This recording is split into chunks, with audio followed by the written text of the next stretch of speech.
প্রিয় শিক্ষার্থীবৃন্দ, আশা করি সবাই ভালো আছো। আমার প্রত্যাশা তাই তোমরা সবসময় ভালো থেকো। প্রিয় শিক্ষার্থীবৃন্দ, আজকে রসায়ন ক্লাসে তোমাদেরকে আবারও স্বাগত জানাচ্ছি। আজকে বিক্রিয়ার হারের একক, বিক্রিয়া হার ধ্রুবক এবং লেখচিত্রের মাধ্যমে বিক্রিয়া হার ধ্রুবক আমরা ব্যাখ্যা করব। তাহলে দেখো, বিক্রিয়া হার অর্থাৎ রিঅ্যাকশন রেট। প্রিয় শিক্ষার্থীবৃন্দ, হার বলতে আমরা কি বুঝি? আমরা যদি বাজারে গিয়ে বলি যে ইলিশ মাছের রেট কত, তাহলে দোকানদার কি বলবে? বলবে যে প্রতি কেজি 800 টাকা, এরকমই বলবে। অর্থাৎ হার রেট বলতে প্রতির হিসাব, একের হিসাব। তাহলে প্রিয় শিক্ষার্থীবৃন্দ, প্রতি একক সময়ে, সেটা 1 সেকেন্ড হতে পারে, 1 মিনিট হতে পারে, অর্থাৎ প্রতি 1 সেকেন্ড সময়ে এটা আমরা বলতে পারি একের হিসাব। প্রতি একক সময়ে বিক্রিয়কের গণমাত্রা হ্রাস বা উৎপাদের গণমাত্রার বৃদ্ধির হারকে ওই বিক্রিয়া হার বলা হয়। প্রিয় শিক্ষার্থীবৃন্দ, আমি তোমাদের জন্য একটু লিখে দিচ্ছি।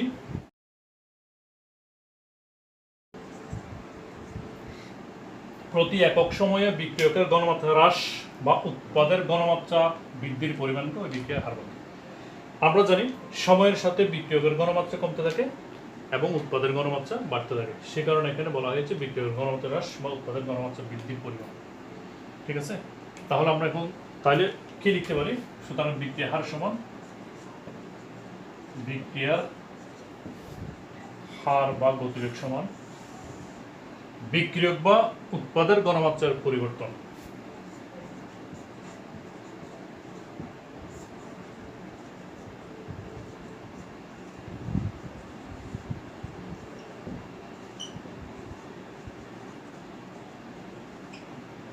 বিক্রিয়ক উৎপাদের গণমাত্রা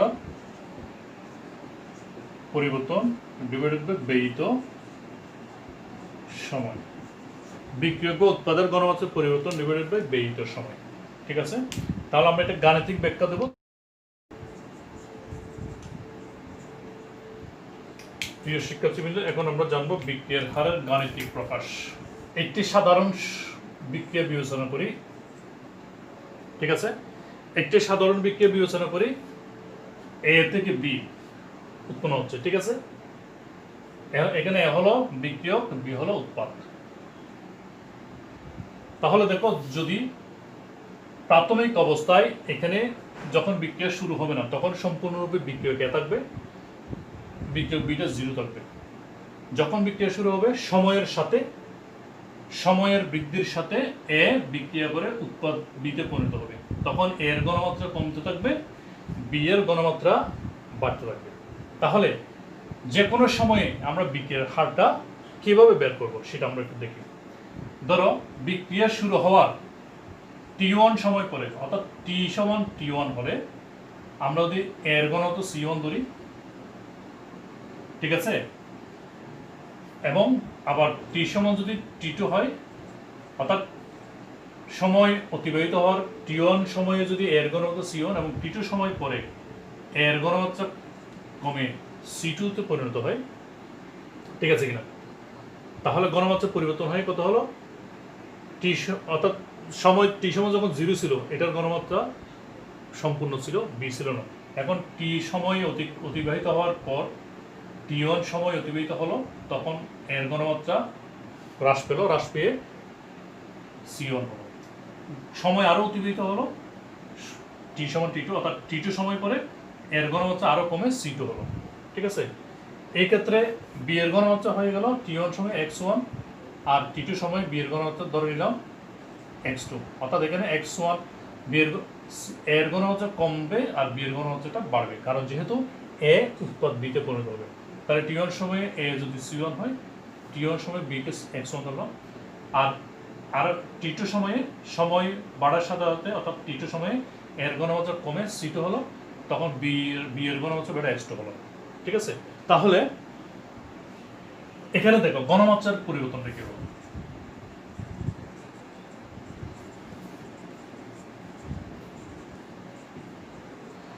গণমাত্রার পরিবর্তন সমান এই c2 থেকে c1 বাদ দিলাম, c2 - c1 সমান কত? বা এটাকে আমরা এভাবে লিখতে পারি, ডেল টিও লিখতে পারি, ঠিক আছে, এভাবে লিখতে পারি। তাহলে সময়ের পরিবর্তন কত হবে?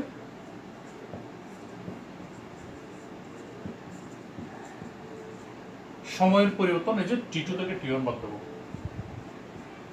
T2 minus T1। এখানে আরেকটা জিনিস দেখো, এখানে একটা মাইনাস চিহ্ন দিতে হবে, কারণ হলো যে সময়ের সাথে বিক্রিয়কের ঘনমাত্রা হ্রাস পায়, ঠিক আছে। তাহলে এখানে C1 এর থেকে C2 এর মানটা ছোট, ঠিক আছে, কারণ এর ঘনমাত্রা কমতেছে। T1 সময়ে C1 এর ঘনমাত্রা C1, আর T2 সময়ে এর ঘনমাত্রা আরো কমে C2 হলো, তাহলে C2 এর মানটা ছোট। এখানে এটা মাইনাস দেওয়ার কারণ হলো যে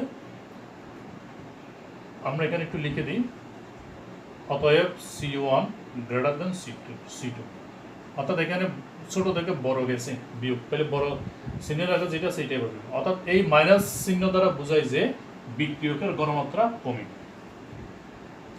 তাহলে সময়ের পরিবর্তন কত হবে? T2 মাইনাস T1 সমান সরি এটা হবে DC, এখানে একটু কারেকশন আছে, এটা হবে DC।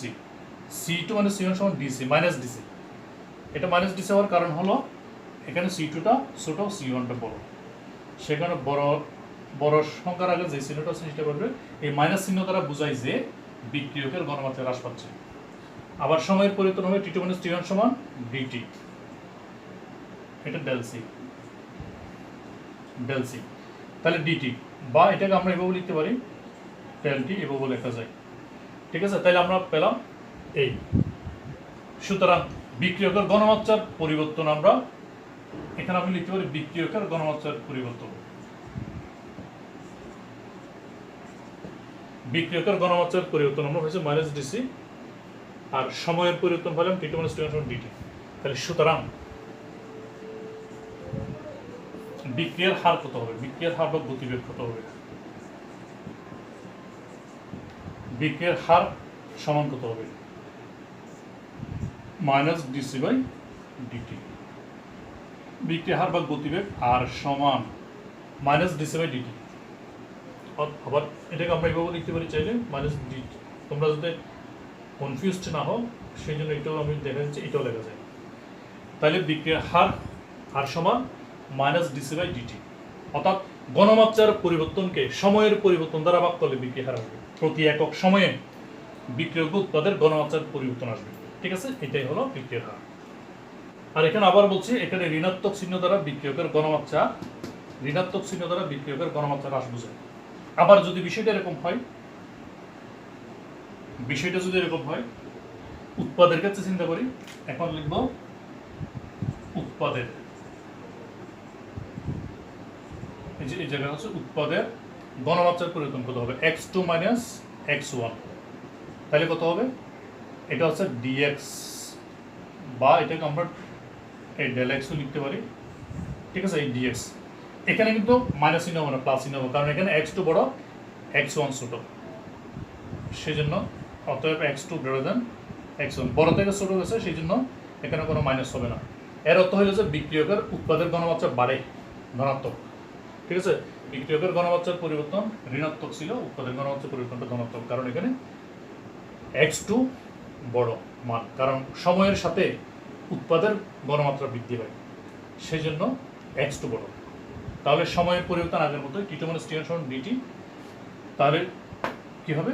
এটা হবে, সুতরাং বিক্রিয়ার হার বা dx বাই DT, বা ডেল এক্স বাই মাইনাসটা হবে না, ডেল টি। তাইলে এই হলো বিক্রিয়ার হার। আমরা যদি এটাকে একসাথে লিখি, সুতরাং আমরা লিখতে পারি বিক্রিয়ার হার আর সমান মাইনাস DC বাই DT সমান dx বাই DT, এবং লিখতে পারি। গাণিতিক প্রকাশটা করলাম বিক্রিয়ার হারে। এবার লেখচিত্রে আমরা বিক্রিয়ার হারটা একটু দেখব। দেখো, লেখচিত্রে আমরা বিক্রিয়ার হারটা লিখছি, ছোট করে লিখি। মোলার ঘনমাত্রা বনাম সময়ের লেখক।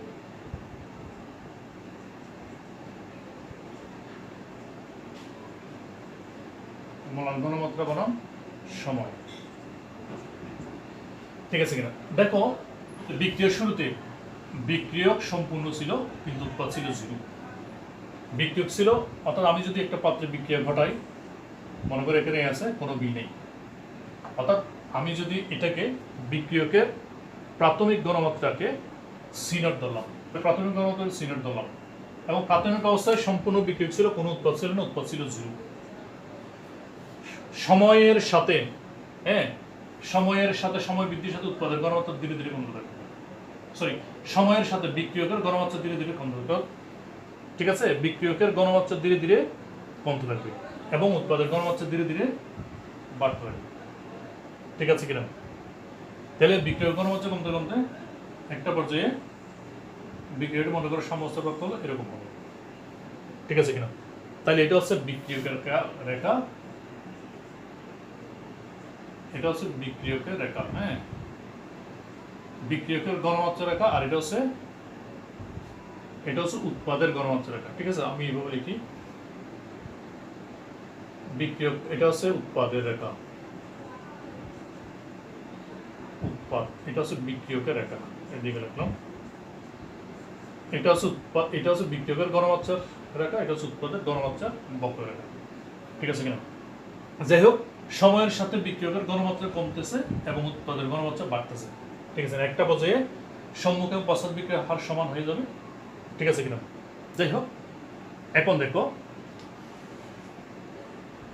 এখান থেকেও আমরা এভাবে লিখতে পারি। দেখো, মনে করো এই T1 সময়ে এবং T2 সময়ে আমরা দেখি, T1 সময়ে মনে করো বিক্রিয়কের ঘনমাত্রা, T1 সময়ে বিক্রিয়কের ঘনমাত্রা ধরো C1 এবং T2 সময়ে বিক্রিয়কের ঘনমাত্রা C2, ঠিক আছে? তাহলে দেখো এখানেও আমরা বিক্রিয়ার হার কিভাবে লিখতে পারি, কি লিখতে পারি? এই যে লেখচিত্র আমরা কি লিখতে পারি, এই T2 মাইনাস T1 সমান dt সময়ে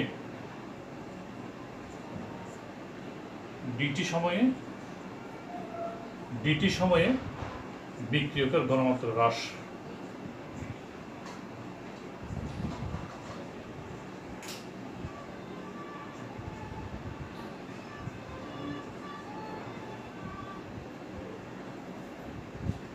ঠিক আছে? বিক্রিয়ক ঘনমাত্রা হ্রাস পায় কত? T2 মাইনাস T1, অর্থাৎ এই সময়ের ব্যবধানে, এই সময়ে ব্যবধানে আমরা এখানে এটা লিখতে পারি, এই সময়ের ব্যবধানে, এই যে এই জায়গায় এটা লিখতে পারি, এই সময়ের ব্যবধানে বিক্রিয়কের ঘনমাত্রা হ্রাস পায় কত? C2 মাইনাস C1 সমান মাইনাস DC। কেন মাইনাস DC? কারণ C1 এর এখানে C2 এর মানটা ছোট, C1 এর মানটা বড়, এই জন্য মাইনাস, ঠিক আছে? সুতরাং এই ক্ষেত্রে আমরা বিক্রিয়ার হারটা কি লিখতে পারি? বিক্রিয়ার হার আর সমান মাইনাস DC/dt লিখতে পারি। তদ্রূপ উৎপাদের ক্ষেত্রে যদি আমরা এভাবে লেখচিত্রে বসাই, সেক্ষেত্রেও আমরা কিন্তু এই যে ধরো উৎপাদের ক্ষেত্রে যদি আমরা উৎপাদের কার্ভের সাথে চিন্তা করে দেখো, উৎপাদের কার্ভ, এই যে T1 সময়ে দেখো উৎপাদের ঘনমাত্রা কত? T1 সময়ে ছিল উৎপাদের ঘনমাত্রা, মনে করি এটা x1, হ্যাঁ। T2 সময়ে, এই যে T2 সময়ে উৎপাদের ঘনমাত্রা তখন হয়ে যাবে x2, ঠিক আছে কিনা? তাহলে সেক্ষেত্রে আমরা এই পাবো কত? x2 মাইনাস x1 সমান এই যে dx পাবো, dx/dt পাবো, ঠিক আছে? এই লেখচিত্র থেকে আমরা এভাবে বিক্রিয়ার হার নির্ণয় করতে পারি। এবার লেখচিত্র থেকে আমরা বিক্রিয়ার ঢাল নির্ণয়ের মাধ্যমে বিক্রিয়ার হার নির্ণয় করবো, ঠিক আছে?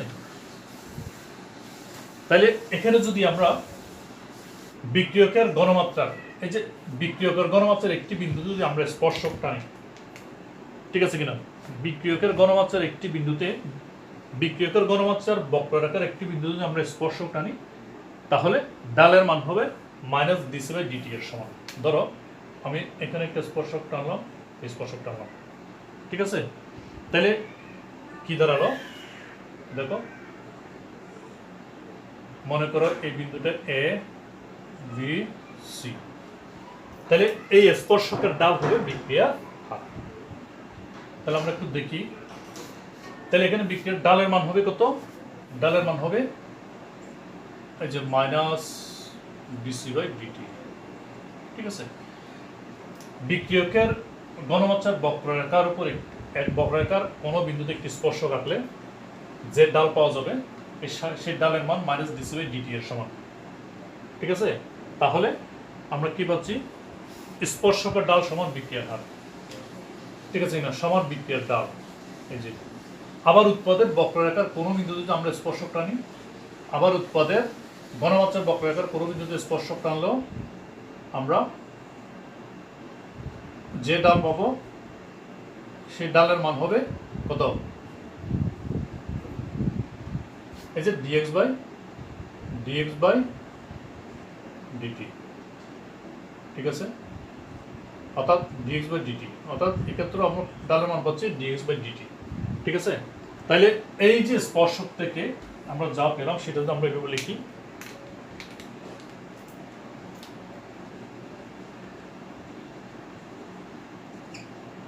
স্পর্শক থেকে বিক্রিয়ার হার।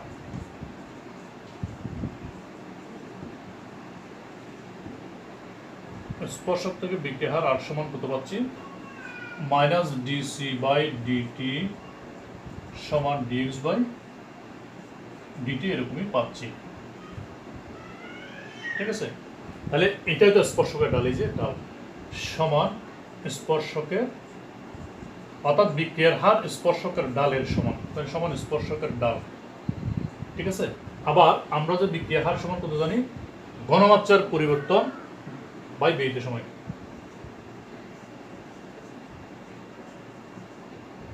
ঘনমাত্রার পরিবর্তন ডিভাইডেড বাই ব্যয়িত সময়।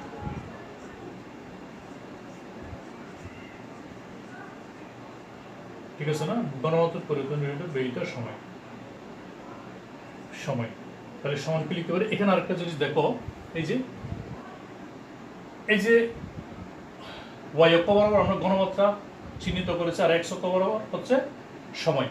তাহলে এখানে বিসি হচ্ছে সময়, এবি হচ্ছে ঘনমাত্রা। তাহলে আমরা কি লিখতে পারি? এই যে এবি ডিভাইডেড বাই বিসি, এই যে বিসি লিখতে পারি। তাহলে স্পর্শক থেকে আমরা বিক্রিয়ার হার আর সমান মাইনাস ডিসি বাই ডিটি সমান ডিএক্স বাই ডিটি সমান স্পর্শকের ডাল সমান ঘনমাত্রার পরিবর্তন ডিভাইডেড বাই ব্যয়িত সময় সমান এবি বাই বিসি। প্রিয় শিক্ষার্থীবৃন্দ, আশা করি বুঝতে পেরেছ। এখানে আরেকটা জিনিস দেখো, লেখচিত্র থেকে আমরা কি বুঝলাম? লেখচিত্র থেকে বোঝা যায় যে শুরুর দিকে রাসায়নিক বিক্রিয়ার হারটা বেশি ছিল। কেন? কারণ বিক্রিয়কের ঘনমাত্রা বেশি ছিল, সেজন্য বিক্রিয়ার হারটা শুরুর দিকে বেশি ছিল। সময়ের বৃদ্ধির সাথে বিক্রিয়ার হার কমতে থাকে, কারণ হলো যে সময়ের বৃদ্ধির সাথে বিক্রিয়কের ঘনমাত্রা কমতে থাকে, সেজন্য বিক্রিয়ার হারও কমতে থাকে। ঠিক আছে, অর্থাৎ যে কোনো বিক্রিয়ার হার নির্দিষ্ট নয়, বরং সময়ের বিপরীতে মোলার ঘনমাত্রার উপর নির্ভরশীল। ঠিক আছে, তাহলে আমরা কি লিখতে পারি? যে কোনো, প্রিয় শিক্ষার্থীবৃন্দ, তাহলে যে কোনো বিক্রিয়ার হার নির্দিষ্ট নয়, বরং সময়ের বিপরীতে মোলার ঘনমাত্রার উপর নির্ভরশীল। কারণ বিক্রিয়কের ঘনমাত্রা হ্রাসের সাথে বিক্রিয়ার হারও কমতেছে। এর অর্থ কি? তার মানে ঘনমাত্রা হ্রাস পেলে বিক্রিয়ার হারও কমে, ঘনমাত্রা বেশি হলে বিক্রিয়ার হারও বেশি থাকে। তাহলে এই যে বিক্রিয়ার হারটা বিক্রিয়কের ঘনমাত্রার উপর নির্ভরশীল। সময়ের সাথে যখন বিক্রিয়কের ঘনমাত্রা কমতে থাকে, বিক্রিয়ার হারও কমতে থাকে। এই জন্য বলা হয়েছে যে সময়ের বিপরীতে বিক্রিয়ার হার মোলার ঘনমাত্রার উপর নির্ভরশীল। প্রিয় শিক্ষার্থীবৃন্দ, আশা করি বুঝতে পেরেছ। এখন আমরা যাচ্ছি বিক্রিয়ার হারের একক।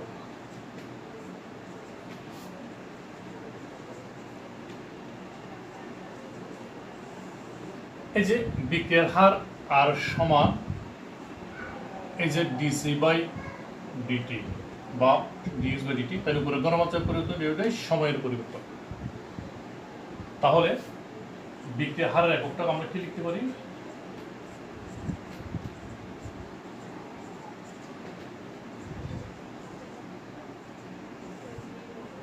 তাহলে উপরে যেহেতু ঘনমাত্রার পরিবর্তন, নিচে সময়ের পরিবর্তন, সেজন্য আমরা উপরে ঘনমাত্রার একক, নিচে হবে সময়ের একক। ঠিক আছে, তাহলে ঘনমাত্রার একক কত? মোল পার লিটার। এটা আমরা জানি ঘনমাত্রার একক হলো মোল পার লিটার, সময়ের একক হলো সেকেন্ড। তাইলে মোল পার লিটার, সেকেন্ডটা যদি উপরে উঠে যায় তাহলে ইনভার্স হয়ে যাবে। তাহলে বিক্রিয়ার হার একক পাইলাম কত? মোল পার লিটার পার সেকেন্ড। প্রিয় শিক্ষার্থীবৃন্দ, এবার আমরা দেখব বিক্রিয়ার হারের সমীকরণ।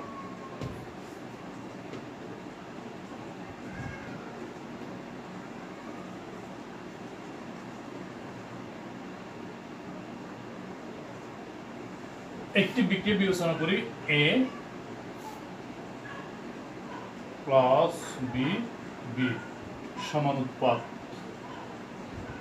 পরীক্ষালব্ধ ফলাফলের ভিত্তিতে বিক্রিয়ার হার ও মোলার ঘনমাত্রার মধ্যে সম্পর্ক আমরা দেখাতে পারি এভাবে।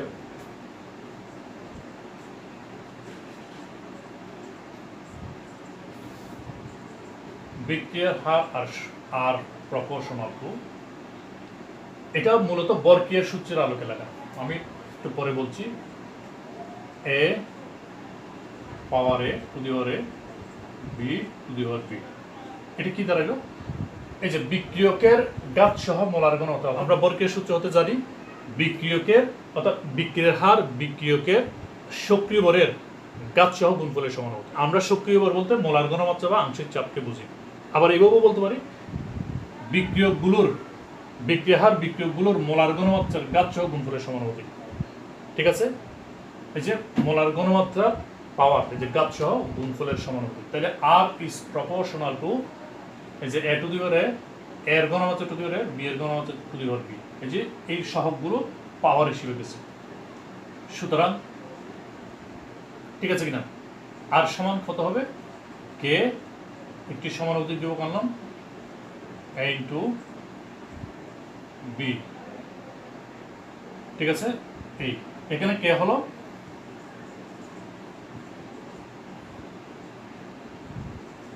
সমানুপাতিক ধ্রুবক,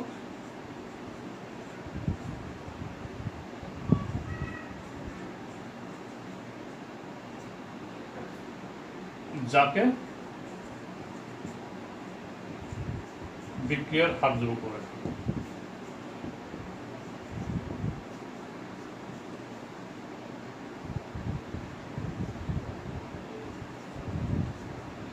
তাহলে এই যে বিক্রিয়ার বেগ প্রকাশের এরূপ সমীকরণকে বিক্রিয়ার হারের সমীকরণ বা গতির সমীকরণ বা বিক্রিয়ার গতিসূত্র বলা হয়। অর্থাৎ বিক্রিয়ার হারের সাথে বিক্রিয়ক সমূহের ঘনমাত্রার সম্পর্ক যে গাণিতিক সমীকরণের সাহায্যে প্রকাশ করা হয় তাকে গতিসূত্র বলা হয়। এবার আসি বিক্রিয়ার হার ধ্রুবক।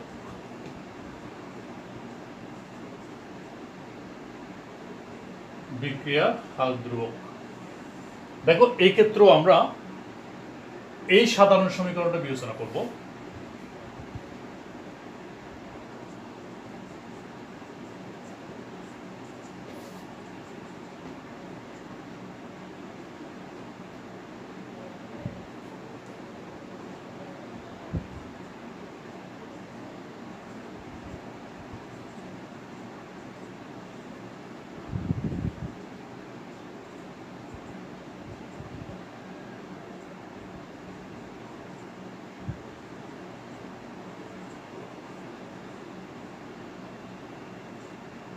বা আমরা কি লিখতে পারি?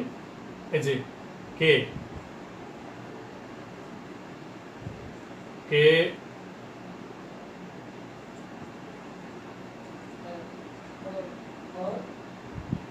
এটা আর একটু সহজ করে লিখি, তাহলে এটাকে আমরা এভাবে লিখতে পারি। এই যে কে সমান কত হবে? কে সমান, তাহলে এইটা আর নিচে চলে যাবে, এটা যদি এদিকে একান্তরকরণ করি, এই যে কে সমান এটা আর নিচে চলে যাবে, তাহলে হচ্ছে আর নিচে হবে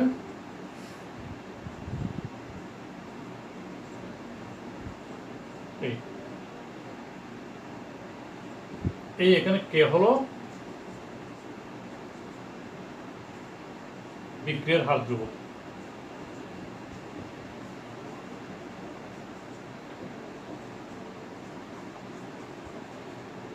এখন দেখো, এখন এখানে প্রতিটি এই যে প্রতিটি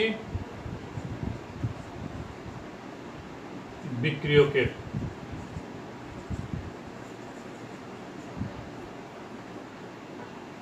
ঘনমাত্রা 1 মোলার হলে প্রতিটি বিক্রিয়কের ঘনমাত্রা 1 মোলার হলে কে সমান কত হবে? আর এইটা এগুলো মান বসাও 1 × 1, ঠিক আছে, সমান, সুতরাং কি দাঁড়াচ্ছে, সুতরাং কে সমান আর, তার মানে কি পাচ্ছি, অর্থাৎ এখানে প্রতিটি বিক্রিয়কের ঘনমাত্রা যদি 1 মোলার হয় তাহলে মানগুলো বসো এখানে 1 1, এটার ঘনমাত্রা 1, এটার ঘনমাত্রা 1, ঠিক আছে, 1 এর উপর যত পাওয়ারই থাক না কেন তার মান 1 হবে, কে এর সমান আর হয়। তাহলে কি বুঝলাম, কে আর এর সমান, কে হচ্ছে হার ধ্রুবক। তাহলে এখান থেকে আমরা হার ধ্রুবকের সংজ্ঞাটা কিভাবে দিতে পারি, এখানে দেখা যাচ্ছে যে বিক্রিয়কের ঘনমাত্রা 1 মোলার হলে বিক্রিয়ার হার একটি ধ্রুবক মানের সমান হয়, ঠিক আছে। তাহলে এখান থেকে আমরা বিক্রিয়ার হার ধ্রুবকের সংজ্ঞাটা কিভাবে দিতে পারি, আমরা খুব সহজে লিখতে পারি বিক্রিয়কের, এখান থেকে আমরা সংজ্ঞাটা পাচ্ছি বিক্রিয়কের ঘনমাত্রা 1 মোলার হলে বিক্রিয়ার হারকে সে বিক্রিয়ার হার ধ্রুবক বলা হয়। এটাও পরীক্ষা আসে ক নম্বরে।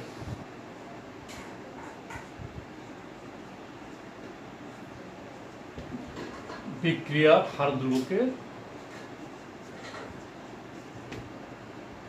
বৈশিষ্ট্যগুলো একটু জেনে নিই। নাম্বার 1, একটি নির্দিষ্ট বিক্রিয়ার ক্ষেত্রে একটি নির্দিষ্ট তাপমাত্রায় ওই বিক্রিয়ার হার ধ্রুবকের মান সবসময় নির্দিষ্ট থাকে, কিন্তু তাপমাত্রার পরিবর্তন হলে ওই বিক্রিয়ার হার ধ্রুবকের মানও পরিবর্তিত হয়। 2 নম্বর হলো একই তাপমাত্রায় ভিন্ন ভিন্ন বিক্রিয়ার ক্ষেত্রে বিক্রিয়ার হার ধ্রুবকের মানও ভিন্ন হয়। 3 নম্বর, বিক্রিয়ার হার ধ্রুবকের মান বেশি হলে তখন ওই বিক্রিয়ার বেগ বা হার বেশি হবে, এবং হার ধ্রুবকের মান কম হলে বিক্রিয়ার বেগ কম হবে। এবার আমরা দেখব বিক্রিয়ার হার ও হার ধ্রুবকের তুলনা, ঠিক আছে। প্রিয় শিক্ষার্থীবৃন্দ, তোমরা এটা এভাবে লিখতে পারো, এই যে বক্স করলাম বিক্রিয়ার হার, হার ধ্রুবক,